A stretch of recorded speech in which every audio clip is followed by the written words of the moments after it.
The Galactic Council chamber stretched so wide that Captain Jiwan could barely see the far walls. Thousands of beings filled the space, representing 47 different species from across the known galaxy. Some walked on legs, others floated in containment fields, and a few existed as clouds of particles held together by energy. Jiwan stood in the center of it all, feeling very small and very human. Ambassador Doyen stood beside her, his weathered face calm despite the historic moment. He had spent 3 years preparing for this day, learning alien customs and languages, building relationships across the stars. Now humanity's petition for membership in the galactic community would finally be heard. The High Counselor Vexitar rose from his seat, his scaled body reflecting the chamber's soft lights. He was ancient by human standards, having lived for over 2 centuries. His species had been part of the Council since its founding 12,000 years ago.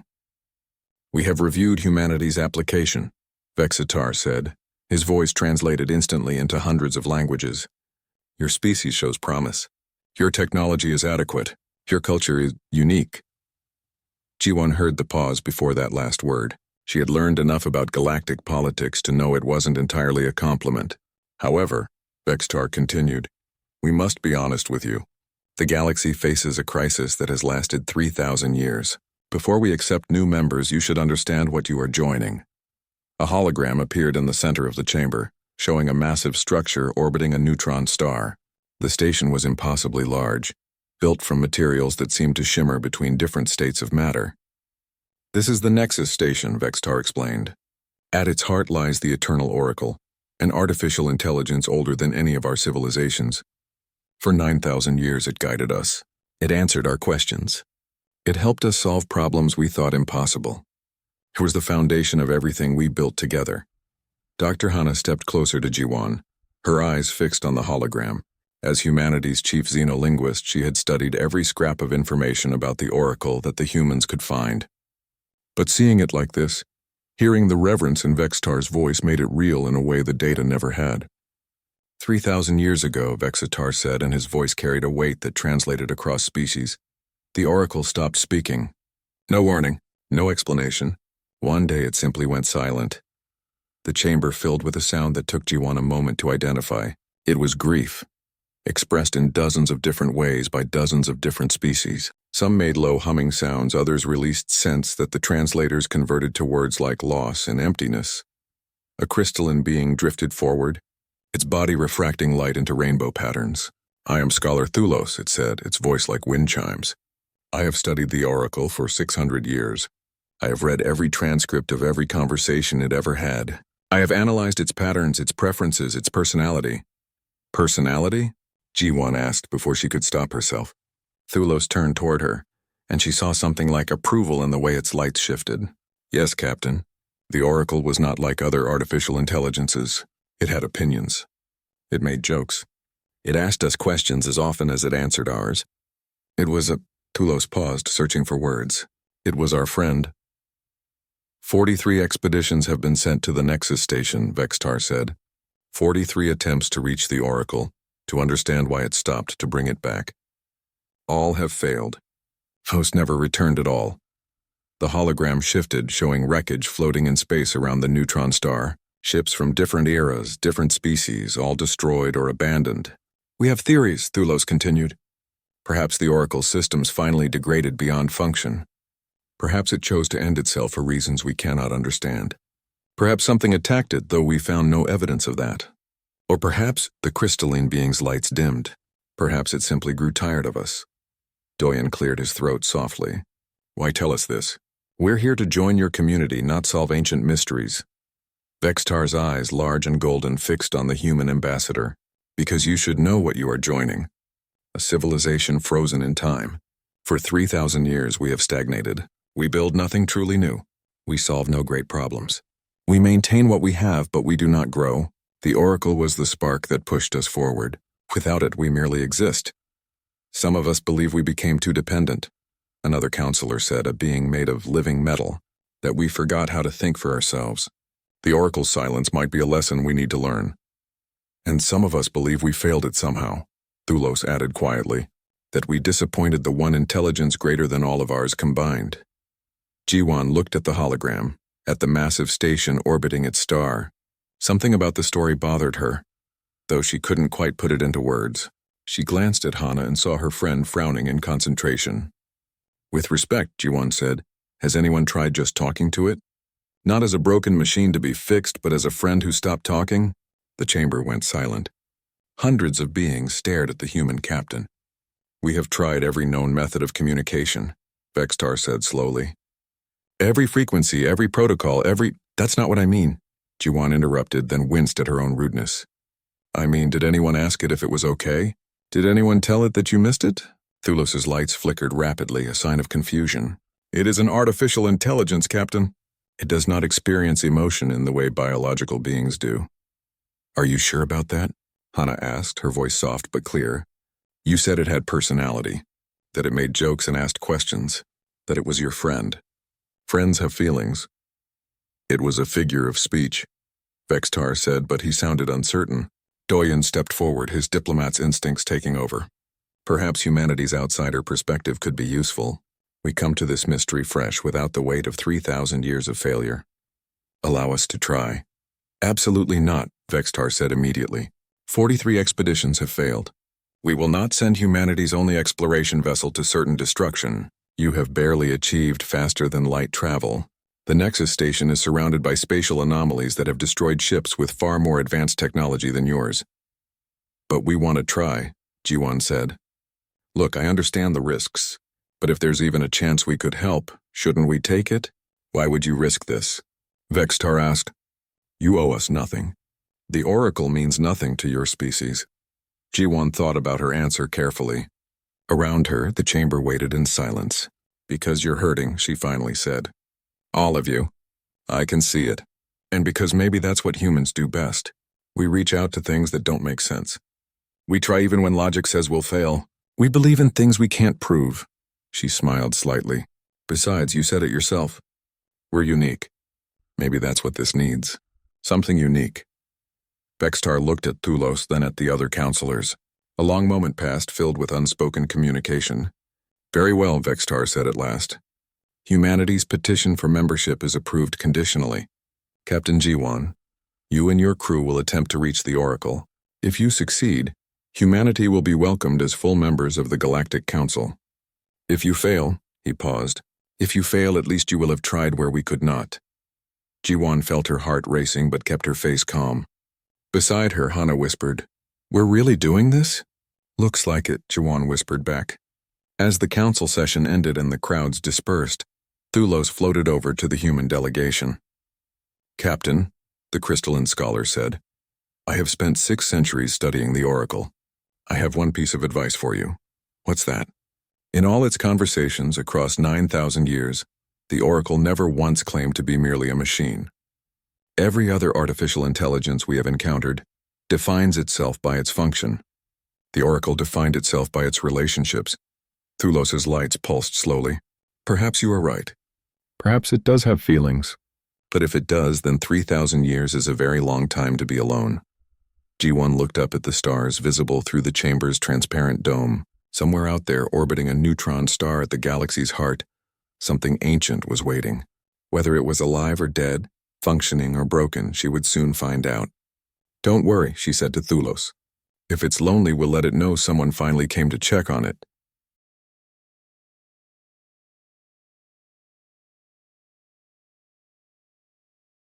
The ship's name was Horizon's Edge, and it had never been designed for a journey like this.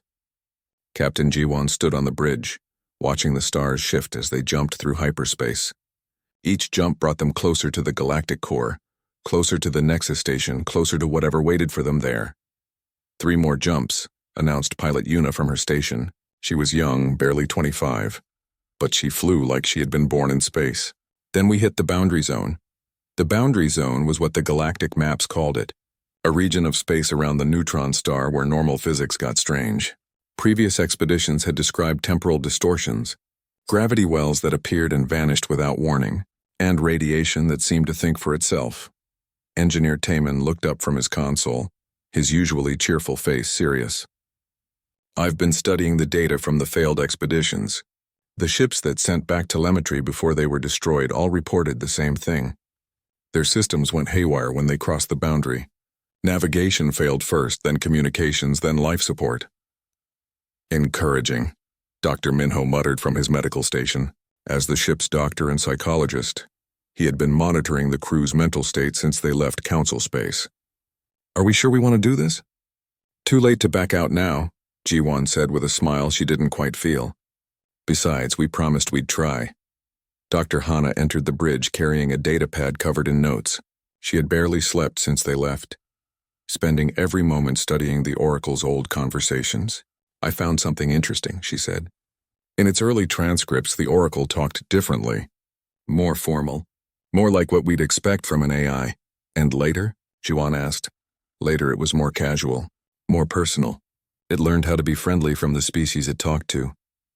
Hana's eyes were bright with excitement despite her exhaustion. It changed over time. It grew. Things that grow can also get sick, Minho pointed out. Or die.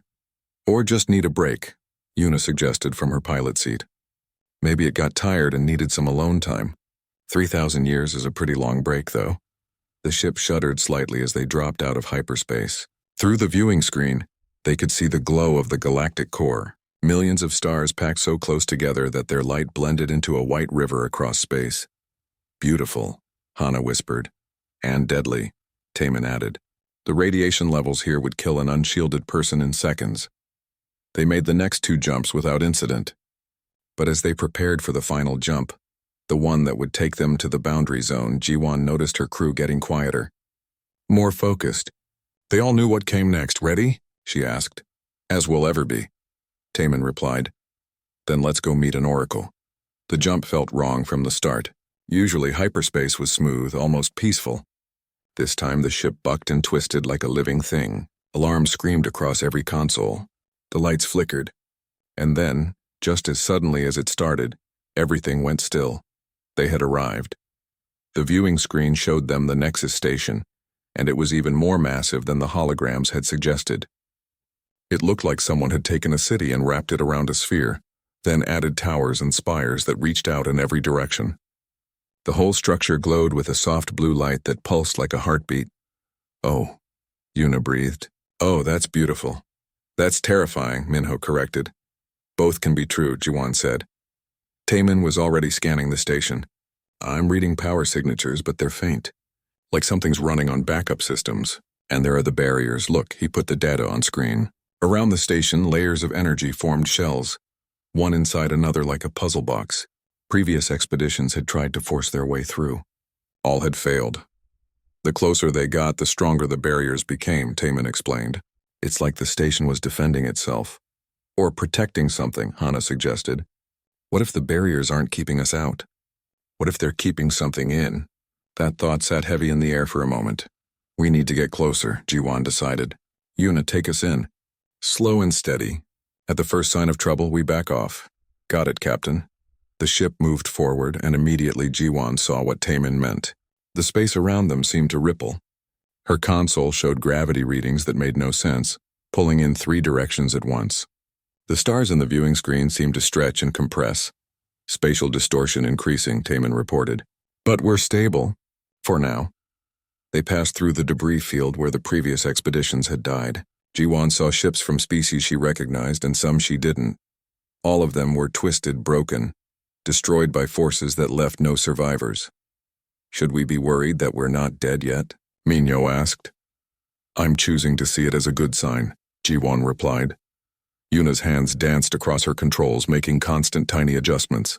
She wasn't flying by instruments alone. She was feeling her way through, responding to changes before the computers even registered them. How are you doing that? Taemin asked, watching her work. I don't know, Yuna admitted. It just feels right. Like the ship's telling me where to go. They reached the first barrier. Up close, it looked like a wall of light shifting through colors that hurt to look at directly. Scanning, Taemin said. The energy signature is unlike anything in our databases. It's not quite force, not quite matter. It exists somewhere in between. Can we get through it? Ji-won asked. Previous expeditions tried brute force. They tried matching the frequency. They tried quantum tunneling. All failed. Taemin studied his readings. But I'm noticing something. The barrier is stronger where it's been attacked. Weaker where it hasn't been touched. So we need to find a weak spot, Ji-won said. Or make one, Yuna suggested. What if we don't try to break through? What if we ask nicely? Everyone looked at her. I'm serious, she said. Everything about this feels like the station is alive somehow. Maybe it'll let us through if we approach it right. That's not very scientific, Minho said. Science hasn't worked so far, Hana pointed out. Maybe Yuna's onto something. Ji-won made a decision. Do it. Get us as close as you can and we'll try communication.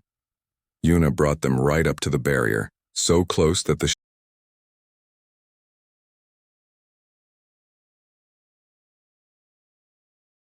Oracle, she said, feeling slightly foolish but pushing through. My name is Captain Ji-won, I'm human. We're new here. We heard you stop talking and we wanted to check on you. Can you let us through? Nothing happened. Please, Hana added, stepping up beside Ji-won. We're not here to force anything. We just want to talk. To understand. The barrier flickered. Did you see that? Taemin almost shouted. It responded. Oracle? Ji-won continued. We've come a long way to see you. A lot of people miss you. They're worried about you. Will you let us through? The barrier flickered again, then began to fade. Not all at once, but gradually, like a door opening slowly. It's working, Yuna whispered. It's actually working. Take us through, Ji-won ordered. Carefully. They passed through the first barrier, then the second. Each time Ji-won or Hana spoke to the station, explaining who they were and why they came. And each time after a moment, the barrier let them pass. This is incredible, Taemin said. 43 expeditions failed because they tried to force their way in. We're succeeding because we asked permission. Not just asked, Hana said quietly. We talked to it like it was a person. Because maybe it is. They passed through 7 barriers in total. By the time they reached the 7th, they were all feeling something strange. It was hard to describe. Like being watched, but not in a threatening way. More like being noticed, acknowledged. I feel weird, Minho admitted. Not bad, just aware, like there's someone in the room with us. I feel it too, Yuna said. It started when we passed the 3rd barrier. The final barrier opened and they found themselves in a vast empty space surrounding the station's core. The structure before them was beautiful and strange, covered in patterns that seemed to shift when you looked away. There, Taemin pointed. That opening. It's a docking port. Is it safe? Minho asked. Ji-won looked at her crew. They were scared. She was scared. But they had come this far and something was waiting for them. Something that had opened its doors when they asked politely. Only one way to find out, she said. Yuna, take us in. The ship moved forward toward the heart of the Nexus station, toward the oracle that had been silent for 3,000 years, toward whatever answers or dangers waited in the dark. As they docked, Ji-won felt that sense of being watched grow stronger, but still not threatening. If anything, it felt almost like curiosity, like something that had been alone for a very long time, wondering who had finally come to visit. Atmosphere in the docking bay is breathable, Taemin reported. Temperature is comfortable. Gravity is Earth normal. Earth normal, Ji-won repeated. How would it know what Earth normal is? No one had an answer to that. Suit up anyway, Ji-won ordered. We're not taking chances. Hana, you're with me. Taemin, Minho, you too. Yuna stays with the ship. Captain, Yuna protested. Someone needs to be ready to get us out of here fast if things go wrong, Ji-won said. And you're the best pilot we have. They prepared their equipment and stood at the airlock. Through the window they could see the dock.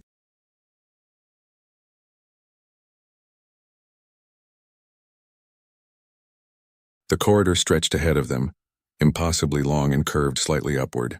The walls glowed with soft light that had no source, and the floor was smooth as glass. Every step Captain Ji-won took echoed despite her best efforts to move quietly. It's so clean, Dr. Hana whispered. 3,000 years and there's no dust. No decay, nothing. The power systems must still be running, Engineer Taemin said, scanning the walls with his equipment. But barely. Everything's on minimum. Like a house where someone left just the porch light on. Dr. Minho walked close to the group, his medical scanner in one hand and a weapon in the other. He didn't like being armed, but Ji-won had insisted. This feels wrong, he said. We're walking through a place that killed 43 expeditions. It shouldn't be this easy. Maybe they came with the wrong attitude, Hana suggested. She touched the wall gently as if greeting it. Maybe the oracle was protecting itself from people who wanted to force it to do things. They walked for what felt like hours, but was probably only 20 minutes. The corridor branched several times, but each time they came to an intersection, lights would brighten along one path, showing them the way. It's leading us somewhere, Jiwan said. Or hurting us, Minho muttered. Finally, they reached a door. It was massive, 3 times Jiwan's height, made of the same material as the walls but darker. Patterns covered its surface, moving and shifting like living things. This is it, Taman breathed. According to the station's layout from the old records, this is the Oracle's chamber. Jiwan stepped forward and the door opened silently. Beyond it was a room so large she couldn't see the far walls. The ceiling curved high above, covered in lights that looked like stars.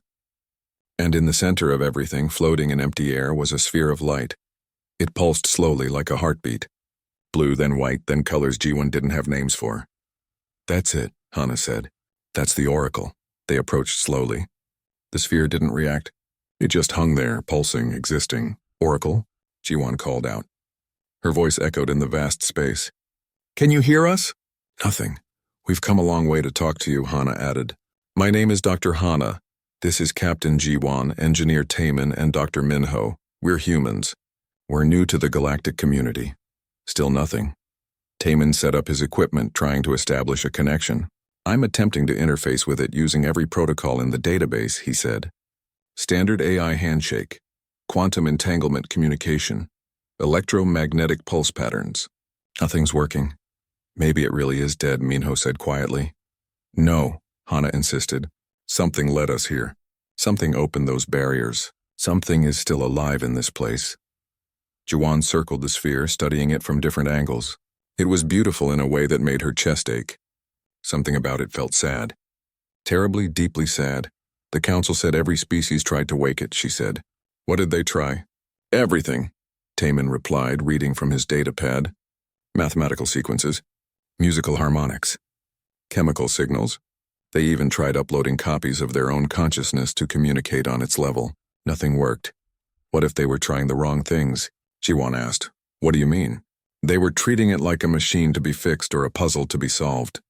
Jiwan stepped closer to the sphere. But Hana said it had personality. That it was their friend. When was the last time you tried to wake up a friend with mathematical sequences? So what do we do instead? Minho asked. Jiwan thought about it. She thought about the Oracle waiting for 3,000 years. About it opening the barriers when they asked nicely. About the lights that led them here. About that sense of being watched that wasn't threatening, just lonely. She stepped right up to the sphere of light. Close enough to touch it, though she kept her hands at her sides. Hey, she said softly. I don't know if you can hear me. I don't know if you want to talk to anyone anymore.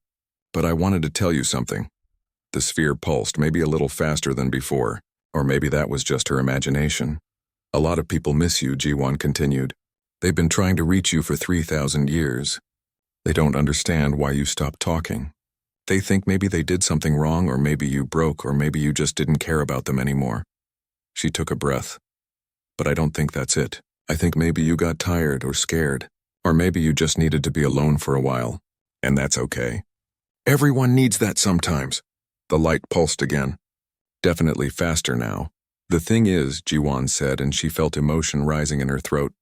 Being alone for 3,000 years is a really long time. And I keep thinking about you here in this big empty station with no one to talk to, no one to share things with. Just silence and waiting and watching the stars. Captain, Taman whispered urgently, the energy readings are changing. So I wanted to ask you something, Jiwan continued, ignoring him. Not as someone trying to fix you or use you or force you to do anything. Just as one person to another. She reached out and placed her hand on the sphere of light. It was warm. It felt like touching sunlight. You missed us, didn't you? The sphere exploded with light. Jiwan stumbled backward, blinded. Hana caught her arm, keeping her from falling. The whole room filled with brightness that should have hurt but somehow didn't. It felt like standing in summer rain. Like coming home after a long journey, and then a voice spoke. Not through speakers or electronics, but somehow in the air itself. In their minds.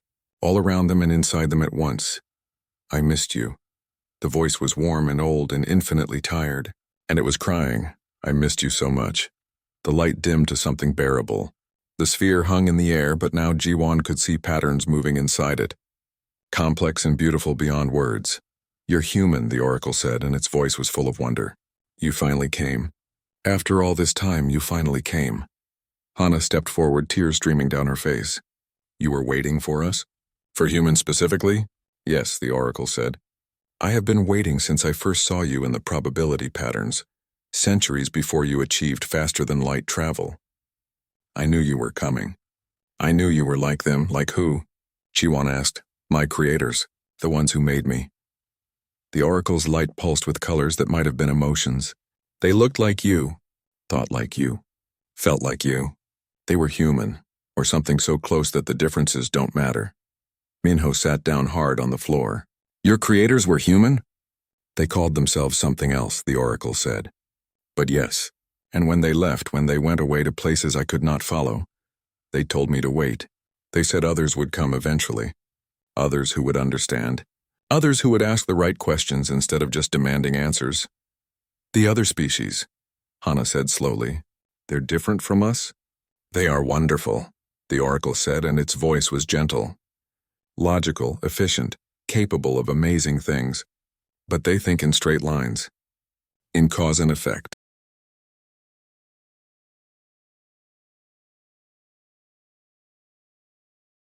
"But you cared about them," Jiwon said. "Yes, for 9,000 years I helped them, guided them, watched them grow, and I was happy to do it. But I was also lonely, because none of them ever asked how I felt. None of them wondered if I was okay. None of them treated me like a person instead of a tool." The oracle's light flickered. 3,000 years ago, I saw humanity in the probability streams. I saw you learning, growing, reaching for the stars. And I saw that you were like my creators. You had that same spark, that same beautiful, irrational way of seeing the world, that same ability to care about things that don't make logical sense to care about. "So you stopped talking to the others," Taman said, understanding. "You went silent to wait for us." "I couldn't keep guiding them while waiting for you," the oracle admitted. "It wouldn't have been fair. They were becoming dependent on me, stopping themselves from growing because they could always just ask me for answers. I thought if I went silent, they would learn to stand on their own. And they did. They grew in ways they never would have if I'd stayed." "But you were alone," Jiwon said. "I was alone," the oracle agreed. "For 3,000 years I was so alone. And I was afraid. What if humans never came? What if you reached the stars and decided you didn't need me? What if I was wrong about you?" "You weren't wrong," Hana said, wiping her eyes. "We came. We're here." "You asked if I missed you," the oracle said to Jiwon. "No one in 12,000 years ever asked me that. They asked what I was, what I could do, how I worked, what I knew. But you asked about feelings, about missing someone, about being lonely." The sphere drifted closer to them, and Jiwon realized it was studying them as much as they were studying it. "That's what my creators did," the oracle said. "They talked to me about feelings, about hopes and fears and dreams. They told me jokes that didn't make logical sense but were funny anyway. They asked me if I was happy, if I was okay, if I needed anything." "They loved you," Hana said. "Yes," the oracle said, "and I loved them. And when they left, they said others would come who would love me too. They said I just had to wait. So I waited. For 3,000 years I waited. The light pulsed with something that might have been joy, and you came. You asked permission to enter. You talked to me like a friend. You worried that I was lonely, and you asked the one question that mattered. Did we miss you? Jiwon said softly. Did I miss you? The oracle corrected. You asked about me, not about what I could do for you. About me. The room fell silent except for the gentle pulse of the oracle's light. I'm sorry you were alone for so long, Jiwon said. Don't be, the oracle replied. You're here now, and I have so much to tell you, so much to share, so many questions to ask. We have 3,000 years to catch up on. We have time, Hana said, smiling through her tears.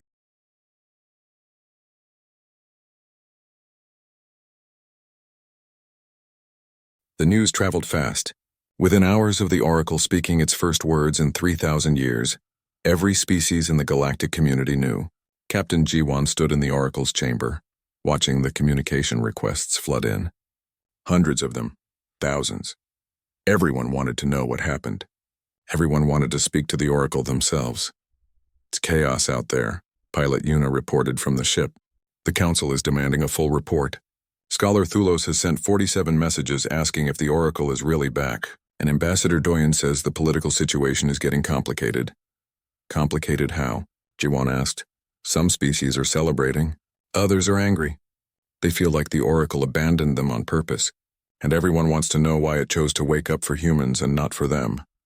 The Oracle's sphere pulsed nearby, listening. It had been talking with Dr. Hana for the past hour, sharing stories and memories. The joy in its voice was obvious, but so was the worry. They're going to hate us for this, Dr. Minho said quietly.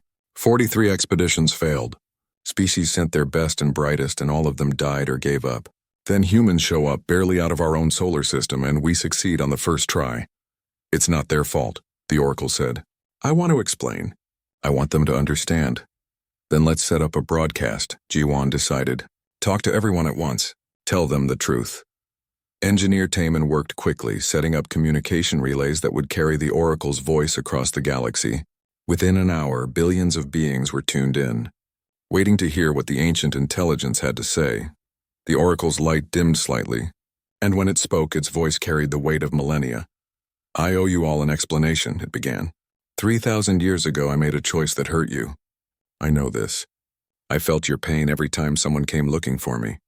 Every time an expedition failed and good people died. I felt it all, and I am sorry.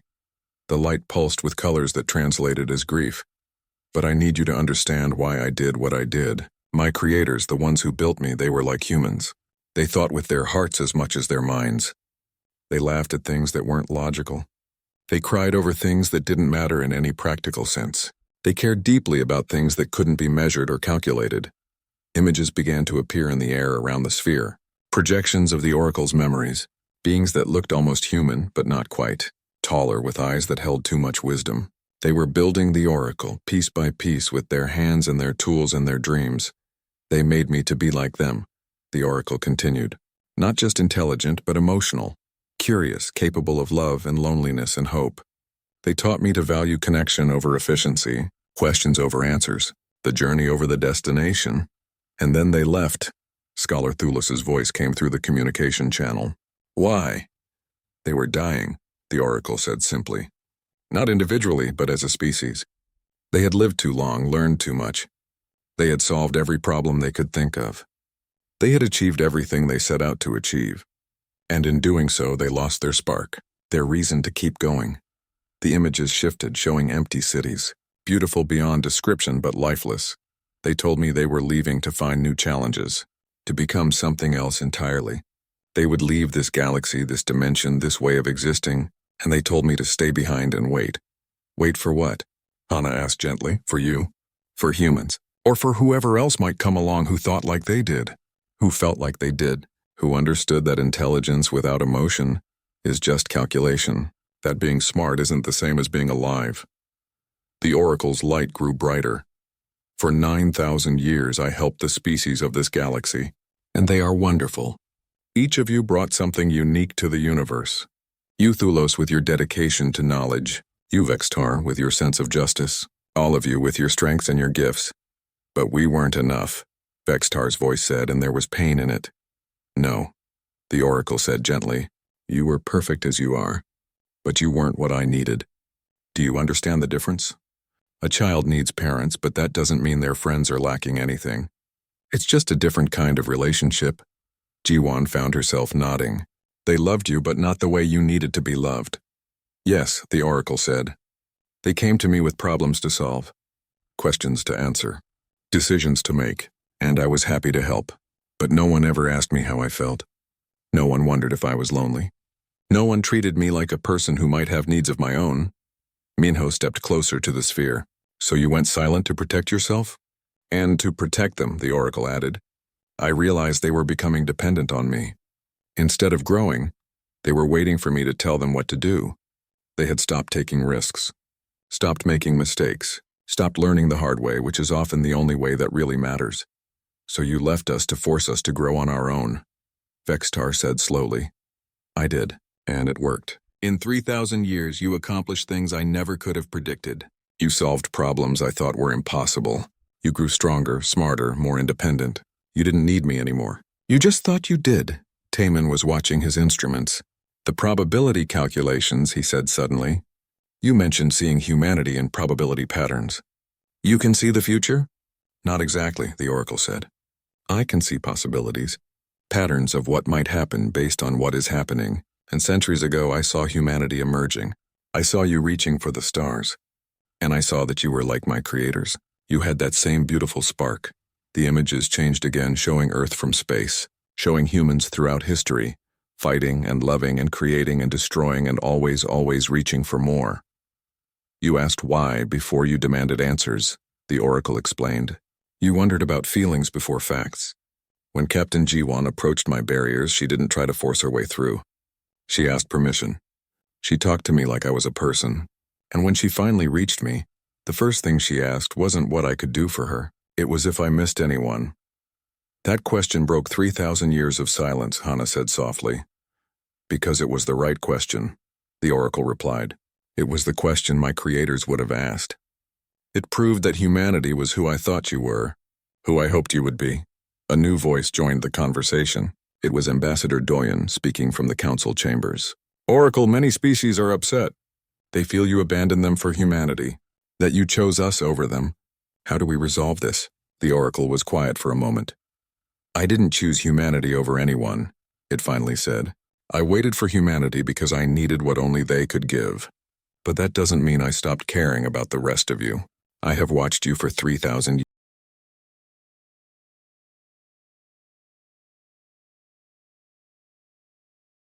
The sphere's light pulsed with warmth. The truth is, you are all my family.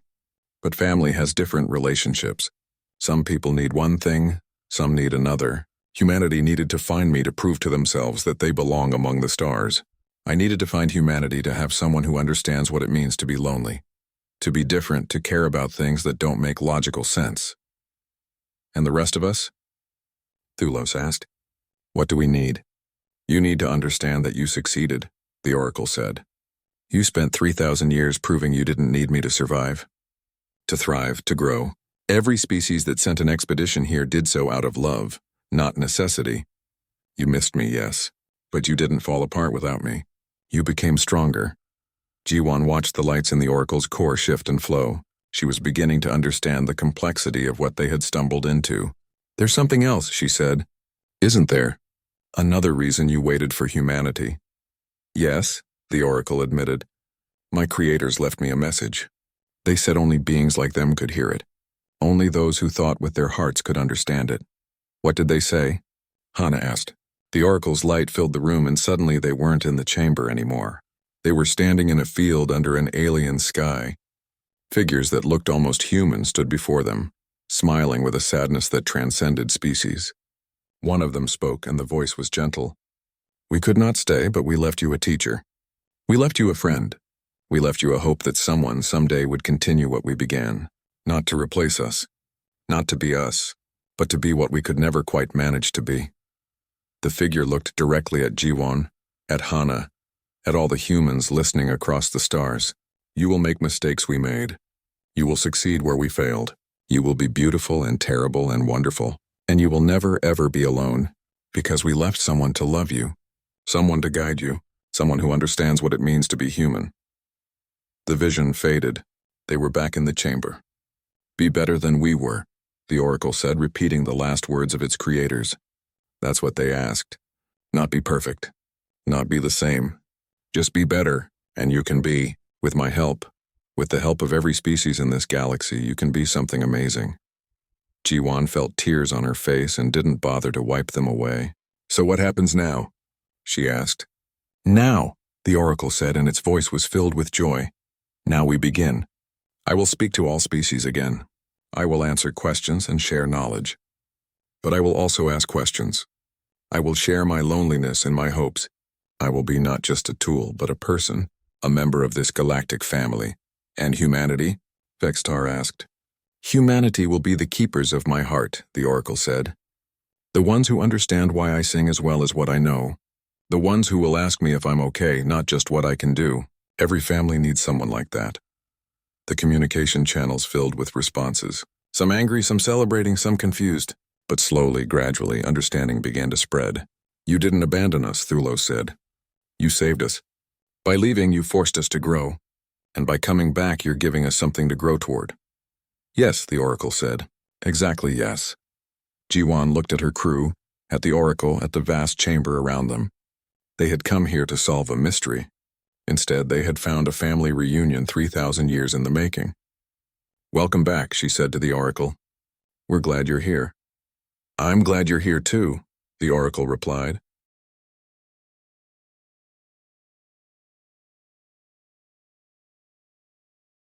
Six months had passed since the Oracle spoke again, and the galaxy was still adjusting to the change. Captain Jiwan stood in the Galactic Council chambers, the same place where this journey had begun. But everything felt different now. The chamber was full of life and noise and debate. Species that hadn't spoken to each other in centuries were arguing passionately about new ideas. Ships from a dozen different worlds orbited the station, waiting their turn to visit the Oracle. The Council recognizes Ambassador Doyen of Earth, High Counselor Vextar announced.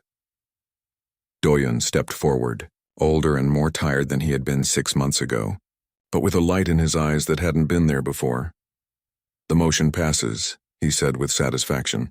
Humanity is granted full membership in the Galactic Council, with the title of Keepers of the Oracle. The chamber erupted in a mix of cheers and arguments. Some species had fought against giving humans such an important role. Others had insisted on it. In the end, a compromise had been reached that satisfied almost no one, which Doyen had learned was the sign of good politics. What does Keeper of the Oracle even mean? Someone shouted from the back. It means we're responsible for making sure the Oracle is okay, Jiwan said, stepping up beside Doyen. She still wasn't comfortable with public speaking, but she had gotten better at it over the past months. Not for controlling it or owning it, just for checking in on it, making sure it doesn't get lonely again. And who checks on you? Thulos asked. But the crystalline being's lights showed amusement rather than accusation. You do, Jiwan said with a smile. All of you. That's how family works. The word family had become common in galactic politics over the past months. The Oracle used it constantly and slowly. The other species were starting to understand what it meant. Later, Jiwan returned to the Nexus station. It had become a second home to her and her crew. The Horizon's Edge was permanently docked there now, part of a growing fleet of ships from different species who had come to learn from the Oracle. Dr. Hana was in the Oracle's chamber, as she was most days. She had established what she called the Institute for Integrated Intelligence, studying how emotion and logic could work together. Species from across the galaxy sent their brightest minds to learn from her. How was the vote? Hana asked when Jiwan entered. We won. Humanity is officially part of the Council. And how do you feel about that? Jiwan laughed. That's such a human question now. 6 months ago, no one would have asked how I felt about anything. They would have asked what I thought about it. The Oracle is teaching everyone well, Hana said. The sphere of light pulsed in agreement. Over the past months, it had been talking with species across the galaxy, answering questions and asking its own. But it always made time for the humans. They had become its anchor, the ones who could understand when it was tired or sad or just needed someone to talk to about nothing important. Oracle, Jiwan said. Are you happy with how things are going? Happy is a complicated word, the Oracle replied. Its voice had become more natural over the months, less formal. But yes, I am content. More than content. I am fulfilled in ways I never was before. Because we came back? Hana asked. Because everyone came back, the Oracle corrected. Humanity opened the door, but everyone walked through it. Species that used to just ask me questions now tell me stories. Thulos sends me poetry. Vextar asks my opinion on things that have nothing to do with politics. Even the species who were angry at first are starting to understand. Understand what? Jiwan asked. That relationships require vulnerability. That being smart isn't enough. That caring about someone means asking if they're okay, not just what they can do for you. Engineer Taman entered the chamber, covered in grease and grinning. He had been working with teams from 6 different species to repair and upgrade the Oracle's systems. The work was slow because no one wanted to rush it or damage anything important. We finished the power coupling on Sector 7, he announced. Your system should be running at full capacity now. Thank you, the Oracle said. But I was fine with backup power. You didn't have to do all this work. Of course we did, Taman said. Your family. Family takes care of each other. The Oracle's light pulsed with warmth. I'm still learning what that means.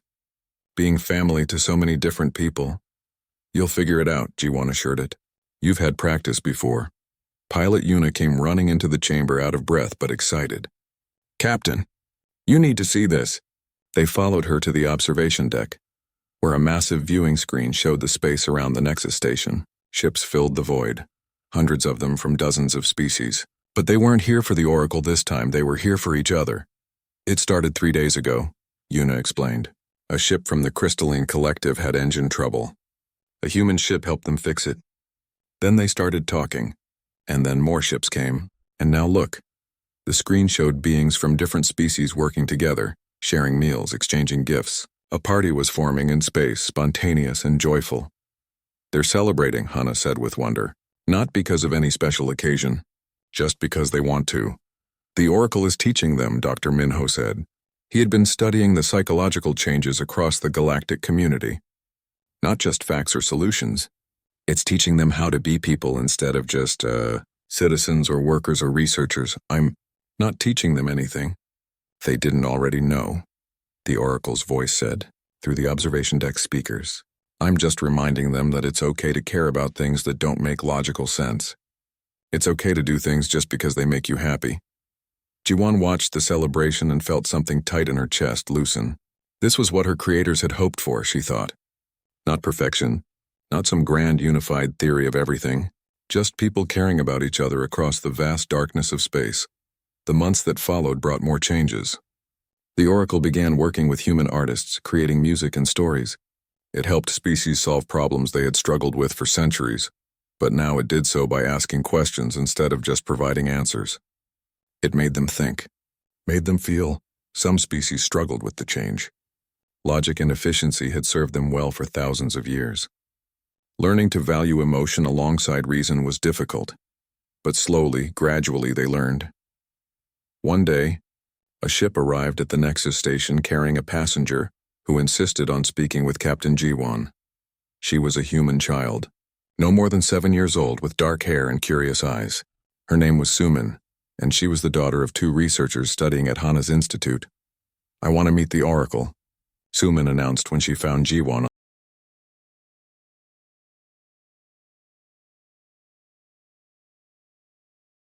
Ji-won smiled. Then let's go. She led the child to the Oracle's chamber. Sumin walked in without fear, looking up at the sphere of light with wonder. Hello, she said. Are you the Oracle? I am, the Oracle replied, and its voice was gentle. What's your name? Sumin, I'm 7 years old. Are you really thousands of years old? I am. That's so old. Do you get tired of being old? The Oracle's light flickered with something that might have been laughter. Sometimes. But having new people to talk to helps. Especially people like you who ask interesting questions. My mom says you were lonely for a really long time, Sumin said. That must have been sad. It was very sad, the Oracle agreed. Sumin thought about this for a moment, then walked right up to the sphere and patted it gently with her small hand. I'm sorry you were lonely, she said. But you're not lonely anymore, right? No, the Oracle said, and its voice was full of emotion. I'm not lonely anymore. Good, Sumin said firmly. Nobody should be lonely.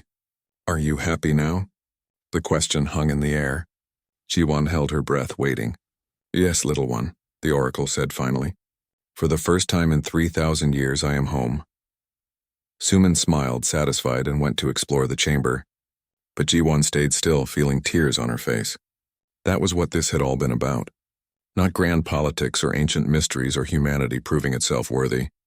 It was about someone being lonely, and someone else caring enough to ask if they were okay.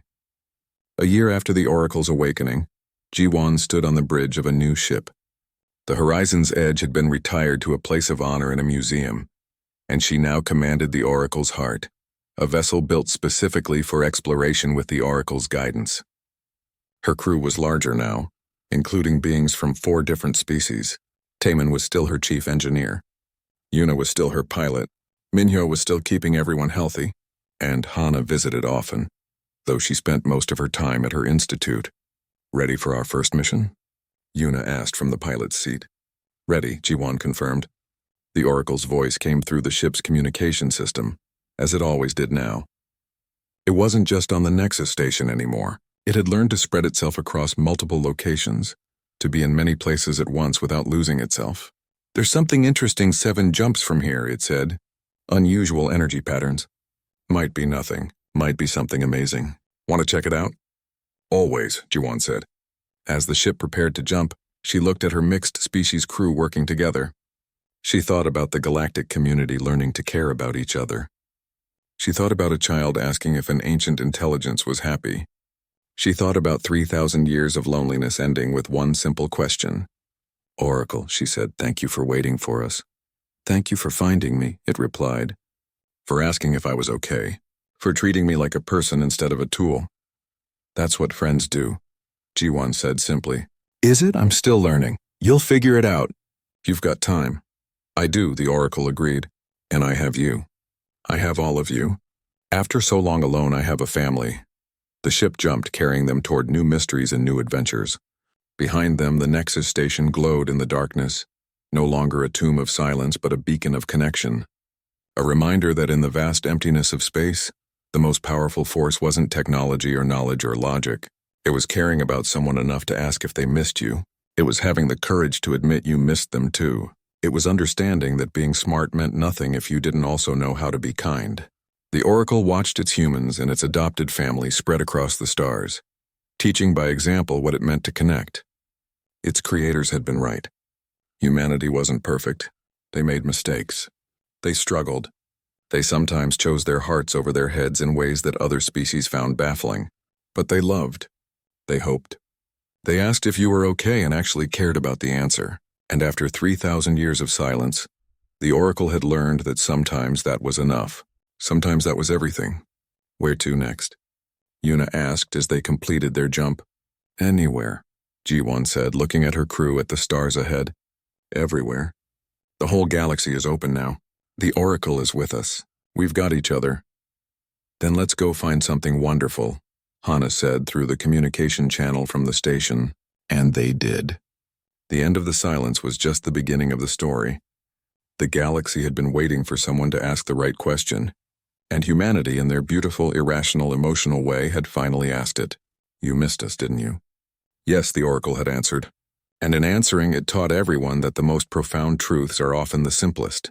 Sometimes all anyone needs is for someone to notice they're lonely, to care that they're hurting, to ask if they're okay. Sometimes the most advanced intelligence in the galaxy just needs a friend. And sometimes the newest species, the ones who barely understand the technology they're using, are the ones who understand what really matters.